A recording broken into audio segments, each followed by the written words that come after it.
بسم الله توكلت على الله. يا ألف أهلا بحبايب المصطفى في الكوكب كله. نوحد الواحد ونصلي على حبيبكم الهادي. ويلا النهاردة مع بعض نعمل أحلى بستيلة مغربية على الكوكب. البستيلة المغربية من الأكلات المهمة جدا في الأفراح المغربية، والحقيقة هي جميلة جدا وشيك جدا لو قدمتيها في عزومة، قدمتيها في وصفات رمضان إن شاء الله لضيف يهمك ويعز عليكي، عملتيها في عشاء عروسة. كل دي طرق تقدميها بيها. عملتيها في احتفالية عائلية عندك، تحفة وجميلة جدا وقيمة وشيك جدا وحلوة من كل النواحي. وتقدري تعمليها باللحمة والسمك والفراخ، لكن احنا النهاردة عاملينها بالفراخ، واللحمة والسمك هنعملهم مرة تانية عشان لهم تفاصيل مختلفة شوية بس مش بعاد عن بعض. اتفضلوا معايا نشوف تفاصيل البستيلة المغربي بس بالطريقة المصري. يلا بينا.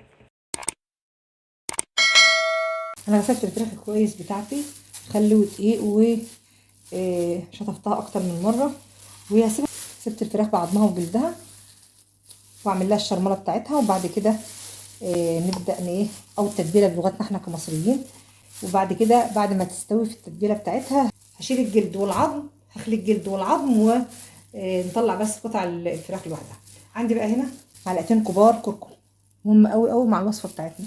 وعندي دي بهارات فراخ، جنزبيل معلقه صغيره، كاري، وتوم على بصل بودر، وشويه قرنفل صغيرين. دي مرقه دجاج وقرفه، تمام، وفلفل اسود وقرنفل حب. معايا 6 حبات قرنفل عشان اعدهم عشان اشتغلهم بعد كده لما اخلص. بعد كده هاخد الكلام ده كله في قلب الميه دي وهدوبه مع بعضه كده مع الملح بتاعي. هاخد الملح كمان، هدوب الكلام ده كله مع بعضه كويس في الميه. كمان هضيف معاهم الحقيقة اخواننا المغاربة بيضيفوا زعفران شعر حر مع مية ورد. انا عشان ما عنديش زعفران حر دلوقتي فضفت زعفران بودر مع مية الورد كمان علشان تديني يعني نقرب من الطعم جدا اللي هو بتاع الوصفة الأصلية. هتبل كمية الفراخ اللي عندي كلها وهضيف عليها كمان جزء من التتبيلة اللي احنا عاملينها. انا زي ما قلت لكم التتبيلة كتير لان انا هستخدمها لفرختين او 3، لكن اوردرات مختلفة بتاعت ناس مختلفة، فعشان كده مش حطاهم مع بعض. وهزود شوية من التتبيلة مع الفراخ، وهضيف كمان البصل. انا عامله حوالي 6 بصلات، يعني تقريبا كيلو بصل على فرخة الا ربع تقريبا. هفرك البصلة كويس كده مع الفراخ والتتبيلة اللي حطيناها، واشرب البصل كويس من المارينيه اللي عملناه. وكمان هضيف شويه من المارينيه بسيط كده بحيث ان هو يعني اقل ما يغطي الفراخ كمان. بعد كده عندي زيت، ده زيت زيتون، تقدري تستخدمي زيت عادي، انا هستخدم زيت زيتون. وادي معايا معلقه سمنه بلدي محترمه كده عشان هي مطلوبه قوي في الوصفه اللي معانا دي. هحط طبعا احطها على نار وسط، اول ما تغلي الفراخ هخلي النار هاديه عليها واسيبها لغايه ما تستوي كويس جدا، بحيث ان انا اقدر اخلي اللحم من العظم بمنتهى السهوله، ما يضيعش حاجه من اللحمه في العظم يعني. يلا على النار هوديه وارجع لكم تاني.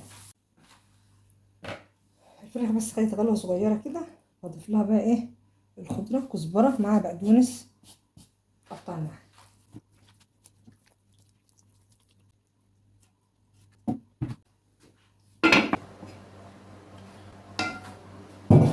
الفراخ بتاعتي استوت كويس تمام. طلعها بقى طلع دلوقتي الفراخ تبرد بره بجلدها وبعضمها وكل حاجه.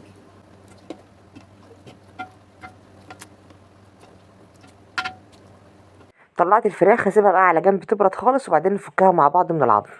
ومكان الفراخ بقى ده هنعمل في التتبيله بتاعته الحشوه الاولانيه اللي احنا هنضيف بيها معلقه سمنه كبيره بلدي على التتبيله، وهنولع عليها النار تغلي كويس جدا عشان نبدا الاضافه المهمه قوي عليها اللي هي البيض. احنا شغالين الوصفه دي يا جماعه، مش عايزاكم تستغربوا على مكوناتها. يعني بالنسبة لنا في مصر هتحس انها متضاربة مع بعضيها شوية، لكن هي طعمها في النهاية خطير ولما تجربوها ان شاء الله هتعجبكم جدا. انا هبدأ اضيف البيض. انا عملت 6 بيضات على كمية التتبيلة اللي باقية عندي. هنزل بقى بيضة بيضة علشان ما تكلكعش مع التتبيلة لانها سخنة جدا طبعا. هنزل بيضه بيضه واضرب حبه بحبه كده مع بعضها لغايه ما يتشربها الخليط كويس، علشان مش عايزه فيها كلكعه، انا عايزاها تتشرب. وبعد كده هبدأ اسيبها بقى تنشف، بس ايدي فيها يعني كل شوية هقلبها، بحيث ان انا عايزة اوصل التتبيلة دي انها تكون جافة جدا مفيهاش اي سوائل. وهنشوف في النهاية هنتخلص من كل السوائل اللي فيها ازاي لما تنشف شوية ونشوف مع بعض. طبعا هنزل بكل كمية البيض. الوصفة الحقيقة انا برضو حاولت ان انا اخليها مصرية شوية، من في ناحية ايه، ان احنا عندنا في مصر هنا مش مقبول قوي السكر مع المالح. فانا حاولت ان انا اخلي نسبة العسل والسكر اللي في الوصفة مش كبيرة قوي، متعادلة مع الملح، بحيث ان طعمها يكون مقبول. وبالفعل كل اللي اكلوها في مصر مصريين او مغاربة عجبتهم جدا، بالذات المصريين. يعني المغاربة قالك السكر عندك والعسل قليل شوية، او قليل كتير عننا احنا بنعمل هناك. لكن بالنسبه للمصريين كانت مقبوله قوي، قالوا مش واضح فيها العسل قوي زي ما اكلناها من ايدين ناس مغاربه. طبعا هم بيعملوها على اصولها مفيش كلام، بس انا حاولت شويه امصرها عشان تكون متعادله. العريس اللي عندنا مغربي والعروسه مصريه، فهي مش متقبله الاكل المغربي قوي، فحبينا نحببها فيه، والحمد لله قدرت اعمل ده. انا سبت التتبيله او التشنه بتاعت البستيله على النار بالبيض، بس مطيه النار عليها، بحيث ان انا كل شويه اروح اقلبها وتفضل تنشف معايا لغايه الدرجه اللي انا عاوزاها. انا بس ضفت لها معلقتين كزبره وبقدونس خضره متقطعه. وعلى ما تخلص التتبيله توصل للدرجه اللي احنا عاوزينها، هبدا انصر الفراخ من العظم بتاعها. طبعا بنشتري الجلد خالص بنلغيه، وهنبدا نخلينا الجلد، وهنبدا ننصر اللحم كله من العظم. وهنخليه بقى ايه قطع مش صغيره ولا كبيره قوي زي ما انتم شايفينها، نساير كده، بحيث انها تبقى الحشوه مش مكلكعه، ما تبقاش فيها حته تخينه وحته لا، عايزين نكون كل الطبقات متساويه ارتفاع واحد. هنقطع الفراخ كلها ونرجع لكم تاني. ومش هننسى التتبيله على النار، ونروح نقلبها ونبص عليها ونرجع نكمل الفراخ. ما شاء الله تمام. انا هسيبها كمان دقيقه واحده بس على نار هاديه جدا تكمل نشفان. خلاص التتبيله زي ما انا عاوزاها دلوقتي، وصلت لدرجه النشفان اللي انا عاوزاه. هاخدها بقى احطها على المصفى عشان اكون واثقه ان مفيش فيها اي سوائل خالص. دي خطوه مهمه جدا يا جماعه. حتى لو هنشتغل بعجينه بستيله او هنشتغل بجلاش، في الحالتين عايزين نصفي الخلطه دي كويس قوي، لان دي حشوه مهمه ومش عايزين فيها اي سوائل عشان ما تعجنش معايا. ودي كده تاني حشو معايا خلصت. تالت حشو بقى اللي هي اللوزه. انا جايني كيلو الا ربع لوز، حطيته في ميه مغليه زي ما حضراتكم شايفين، بياخد غلوه واحده بس، وبعد كده هطفي عليه واصفيه. حطيته في ميه بارده وهبدا اقشره زي ما هتشوفوا بمنتهى البساطه. القشره بتطلع في ايدي مجرد تتك بس بين صوابعك على حبايه اللوز، القشره بتروح طالعه على طول، وتبقى حبايه اللوز زي ما انت شايفاها كده. هقسم الحبه 2 عشان تزود معايا الكميه في التزيين. انا بس هفصل كده جزء بسيط اللي هيتزين بيه، لكن الباقي كله هحمره زي ما هو عشان هيتطحن لسه، فمش لازم ان انا اضيع وقتي في فصله. هحمر بقى اللوز في زيت بارد، ما احطش اللوز ابدا في زيت بيغلي، لان اللوز بياخد لون بسرعه جدا. فانا هحطه مع الزيت البارد، يبداوا ياخدوا لون ذهبي كده مع بعض. هطلع اللوز ونشوف نكمل بيه. لون اللوز كده بقى جميل جدا. اشتلت حوالي 4 معالق كبار للتزيين، وهاخد الباقي وافرمه في الكبه، بس فرم خشن يعني هجروشه بس. طبعا زي ما حضراتكم شايفين الفرم بتاع اللوز مجروش كده، مش ناعم قوي بودر، عشان يبقى طعمه باين في الحشوه بتاعتي. وبعد كده ضفت معلقتين سكر كبار، بس معلقتين سكر. ضفت كمان معلقتين قرفه كبار، طبعا ده اساسيه كمان معانا في الوصفه، وتقريبا كل اللي في الوصفه اساسي، بس النسب اقل شويه من النسب في المغرب. عندنا بعد كده الحشوه. طبعا كنا حاطينها تصفى من الزيوت اللي فيها، هي ما عادش فيها اي سوائل لكن فيها نسبه زيوت. الزيت اللي فيها ده احنا هناخده نضيفه على اللوز عشان يكون عمليه ربط شويه، نوعا ما يبقاش اللوز مفكك قوي. مع السكر والقرفه اللي حطيناهم هنحط شويه السمنه، لان طبعا ديت تقريبا سمنه بلدي كلها، فطبعا مدينا طعم تاني خالص جميل جدا مع اللوز مع بعض. شويه مندي كده مرمل. انا خلاص عندي كده ال3 حشاوي جاهزين. هبدا ارص الصينيه بتاعتي. انا عندي هنا 3 معالق زبده كبار سيحتهم، وهضيف عليهم معلقه سمنه بلدي كمان كبيره، ومعلقتين زيت كبار، وهدهن الصينيه كويس جدا من كل الجوانب والارضيه. انا عندي الجلاش مغطياه طبعا بفوطه تقيله علشان يفضل طري، وارص الصينيه بتاعتي رقه برقه.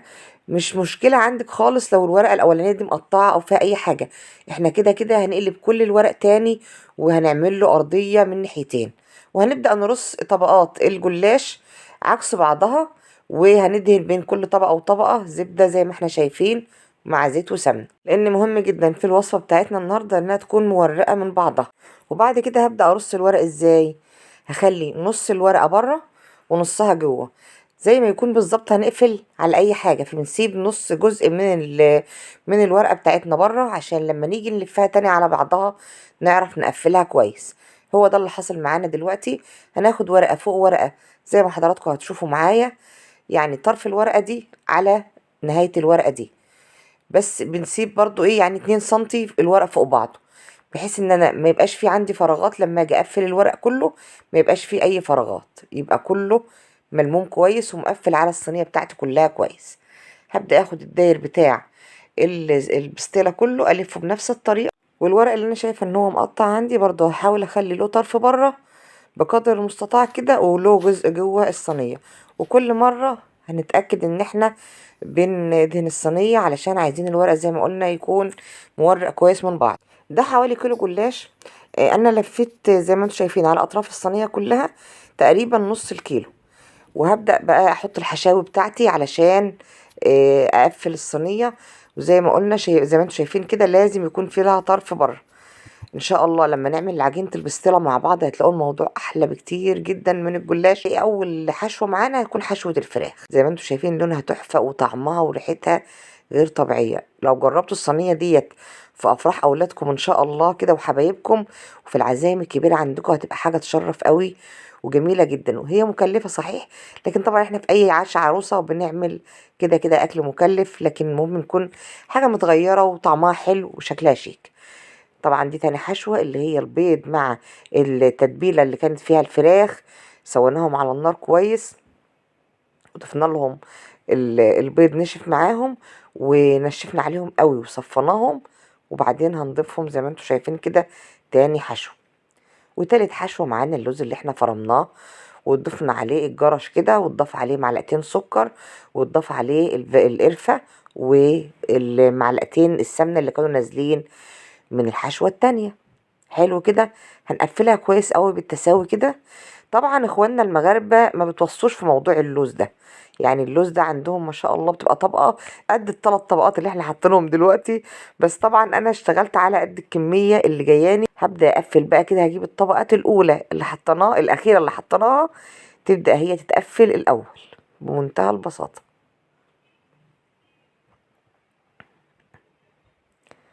زي ما انتم شايفين كده التقفيله كلها بنفس الطريقه، وكل مره هنقفل برضو بزبده زي ما قلنا علشان نكون مورقه في كل الاحوال في كل الطبقات. خلاص انا كده لميت كل الطروف اللي جوه.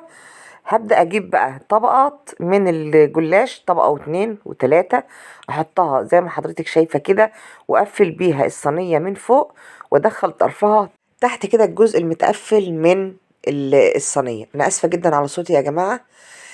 هقلب بقى زي ما شفتوا كده الصينية في صينية تانية أكبر عشان أرجع أعمل وش هنا تاني. هتشوفي حضرتك كده أهو، أيوة هنعمل نفس الوش اللي عملناه في الناحية التانية، بس لو في حاجة طبعا مقطعة دلوقتي مش هتنفع على الوش خالص، هنحطها جوه التقفيلة وهنقفل كويس وهندهن السمنة والزبدة بتوعنا تقفيلة محترمة. تمام كده تمام كده. وهنروح على طول بالصينية بتاعتنا في الفرن اللي احنا مسخنينه أصلا. الفرن بتاعنا السخن، هنخلي الصينية على الشبكة قريبة للحرارة من تحت، احنا عايزين نحمرها من تحت الأول كويس وبعدين هنقلبها تاني. فهنخلي الحرارة من تحت ونخلي الصينية قريبة للرف التحتاني. هنحط الصينية في الفرن ونروح نجهز التشكيل اللي هنجمل بيه الصينية بتاعتنا. طبعا احنا تعبنا في الصينية جدا ولازم نكملها على أحلى مستوى. والله لو بقى عندك سيور صغيره كده من الجلاش ممكن نعملها الاحجبه اللي احنا هنعملها دلوقتي، لكن انا اللي كان متوفر عندي في التوقيت ده سمبوسه، فهستخدمها بالظبط زي السمبوسه بس على احجام صغيره جدا. فهقطع الورق على 3 سيور زي ما انتم شايفين علشان ما تبقاش كبيره معايا. الحشوه اللي عندي انا كان عندي شويه بندق جايبينهم كمان مع الشغل بتاع البستيله، خدت شويه البندق فرمتهم واحط عليهم معلقه سمنه صغيره قوي كعامل ربط بس عشان البندق ما يقعش وانا بقفل الحجيبه. لسه مفككه اهو من بعدها، فاضيف لها ذره سمنه كمان، يعني حوالي خدت معلقتين سمنه تقريبا. هقلبهم مع بعض. انا اسفه جدا على صوتي يا جماعه، واسفه كمان على طول الفيديو، لكن بصراحه الفيديو يستاهل. اللي هينفذ الوصفه هيدعيلي. انا عارفه الناس كتيره جدا بتحبها، بس مع الاسف اغلبهم مش بيفهم اللغه المغربيه قوي، وحبايبنا المغربيات بيشرحوها، فاتمنى انها تكون تقدر اوصلها لكم بطريقه ابسط شويه تفهموها بسرعه. وهبدا كده بمعلقه صغيره، اخد قطعه صغيره كده، يعني حوالي نص المعلقه او اقل كمان، على القطعه السمبوسه اللي احنا مقطعينها، وهلفها بالظبط زي ما بلف السمبوسه، بس مش هاخد كل الطول ده لانها هتبقى تخينه جدا. هاخد بس نصها واقطعها واسيب فيها طرف صغير جدا عشان ادخله في جيب السمبوسه كده، واقفلها ببياض البيض. انا عندي بيض، ممكن تقفلها بحته عجينه صغيره زي ما تحبي. هقفلها بقى وهكمل كل الكميه، بس نعمل مع بعض كمان واحده. فليكن انا عندي قطعه السير اللي احنا قطعناها من السمبوسه او الجلاش، بقسمها بالنص كده عشان ما احترش ويبقى كل المقاسات قد بعضها. قطعت نص منهم ولفيته، وبعد ما بلف القطعة كلها بقفل الطرف يا اما بعجين يا اما ببياض بيضة. انا عندي بياض بيضة اهوت، كنت بشتغل بيه في حاجات تانية، فهستغله لتقفيل الحجابات بتاعة السمبوسة دي زي ما حضرتك شايفة كده. وطبعا زي ما اتفقنا ان لو عندنا جلاش هيبقى احلى كمان من السمبوسة بكتير، بس المهم ان انت تعمليه كده، تلفي الحجابات وتحمريها على طول علشان ما تنشفش في الفريزر وتشقق منك او تتكسر. زي ما اتفقنا هنلف الحجاب بالظبط زي السمبوسة بنلفها، وبعد كده بقفلها بالعجينة او بياض البيض زي ما اتفقنا. بعد كده حطيت زيت عميق على النار واستنيت يسخن شوية، بس ما يقدحش قوي، يعني ما يغليش قوي. وبدأت انزل الحجيبة اللي احنا عملناها عشان تتحمر ذهبي كده زي ما بنكون بنحمر سمبوسة او جلاش، اي حاجة من دي هتديني بس اللون الذهبي كده الحلو، ونخرجها على طول. خلاص انا خرجت البستيله من الفرن. طبعا ده اللون ده وش البستيله بالنسبه لنا هيبقى القاعده، مش هيبقى الوش، علشان احنا لسه هنجمل الشغل كله في ارضيه الصينيه مش في وشها. فانا بالنسبه لي لونها كده ممتاز جدا. يلا نشوف هنكمل فيها شغل ازاي. هغطي الصينيه بحاجه تانية اكبر شويه واقلبها عليها عشان نشوف الارضيه بتاعتها اللي هي هتبقى الواجهه بعد كده عامله ازاي. ما شاء الله على الريحه تبارك الرحمن. هي لونها حلو، لكن انا حاسه ان من وسطانيتها عايزه لون شويه. هتاخد لونها كامل، هرجعها الفرن بقى زي ما هي. شوفوا اللون بتاعها كده تحفه كده بالنسبه لي فوق الممتاز. هبدأ بقى ايه، ادهن البستيلة من اطرافها كده بس عسل خفيف جدا، مش زي حبايبنا المغاربة اللي بيغرقوها عسل. والله كلتها من ايديهم كانت جميلة جدا جدا. لكن طبعا بالنسبة لنا لو انا غرقتها عسل هنا كده عندنا زي ما هم بيعملوا مش هتتاكل، لان يعني في المنطقة اللي رايح لها الاوردر ده بالتحديد مش مقبول خالص فكرة العسل والمكسرات جوه الاكل والحاجات دي. فكانت بالنسبة لهم مفاجأة ان طلعت حلوة قوي وعجبتهم جدا الحمد لله.